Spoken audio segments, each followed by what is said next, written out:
سیدنا امام غزالی رحمۃ اللہ تعالی علیہ کی ایک بات میں پڑھ رہا تھا، حجت الاسلام جن کی کتابیں پڑھ کر کے لوگ اللہ کے ولی بن گئے۔ امام غزالی کا نام سنا ہے؟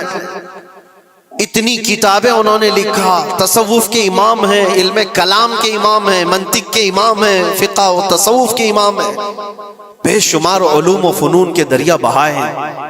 اس حجت الاسلام امام غزالی رحمۃ اللہ علیہ کے انتقال کے بعد ان کے بھائی نے ان کو خواب میں دیکھا اور پوچھا آپ کے ساتھ اللہ نے کیا معاملہ فرمایا؟ امام غزالی فرماتے اللہ نے مجھے بخش دیا، میری لکھی ہوئی کتابیں، میری عبادتیں، ہزاروں کو جو میں نے پڑھایا وہ شاگرد، یہ ساری چیزوں کی وجہ سے نہیں، بس ایک کام کی وجہ سے۔ پوچھا وہ کون سا کام؟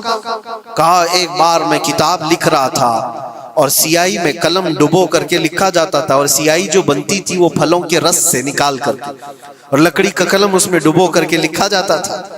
تو میں لکھ رہا تھا کہ ایک مکھی آ کر سیاہی پر بیٹھ گئی، میں اپنا قلم روک لیا کہ ہو سکتا ہے وہ پیاسی ہو، پی کر چلی جائے۔